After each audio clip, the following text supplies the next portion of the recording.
नहमदुहु व नुसल्ली अला रसूलिहिल करीम।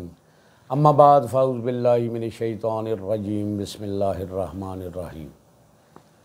सीरत मुबारका ताजदार ख़त्म नबूवत सल्लल्लाहु अलैहि वसल्लम के बयानात के सिलसिला में बयान करता हूँ नबी पाक सल्लल्लाहु अलैहि वसल्लम का ख़ानदान कुरैश और बनी हाशिम में जनाब हाशिम रज़ी अल्लाह ताला अन्हु का तज़किरा। आका करीम सल्लल्लाहु अलैहि वसल्लम के नसब में कई बुज़ुर्ग हस्तियाँ ऐसी हैं जो अपने फ़ज़ल व कमाल में बाकमाल हैं। इन बाकमाल बुज़ुर्गों में फ़हर बिन मालिक भी हैं। इन्हीं का लक़ब कुरैश था और इन्हीं की औलाद कुरैशी और कुरैश कहलाती है। बनी हाशिम जनाब हाशिम हुज़ूर नबी करीम सल्लल्लाहु अलैहि वसल्लम के परदादा जनाब हज़रत हाशिम रज़ी अल्लाह ताला अन्हु बड़ी अजीम शान व शौकत के मालिक, इंतहाई बहादुर, बेहद सखी और आला दर्जा के मेहमान नवाज थे। आपका असल नाम उमरो था।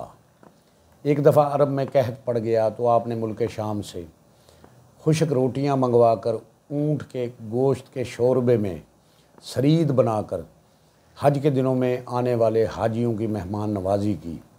बस इसी दिन से लोग इनको हाशिम यानी रोटियों का चूरा करने वाला कहने लगे। आप अब्द मनाफ के तमाम लड़कों में सबसे बड़े, बासलाहियत, बारोब और हुस्न व जमाल के पैकर थे और ये सब नूर मोहम्मदी सल्लल्लाहु अलैहि वसल्लम के फ़यूज़ व बरक़ात से था। इसलिए अब्द मनाफ के बाद आप काबतुल्लाह के मतवल्ली बने। आपकी शादी कबीला खज़रज के एक सरदार उमरों की साहबजादी जनाब सलमा से हुई और उनके बतन से जनाब हज़रत अब्दुल मुत्तलिब रज़ी अल्लाह ताला अन्हु मदीना में पैदा हुए। चूँकि जनाब हाशिम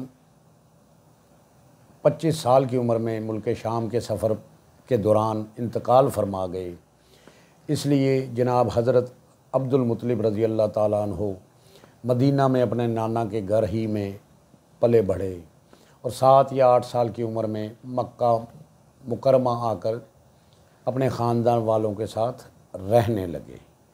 अल्लाह से दुआ है अल्लाह हमें सीरत रसूल अरबी सल्लल्लाहु अलैहि वसल्लम का मुताला करके आका करीम सल्लल्लाहु अलैहि वसल्लम का अदब, मोहब्बत और इश्क सिखाए।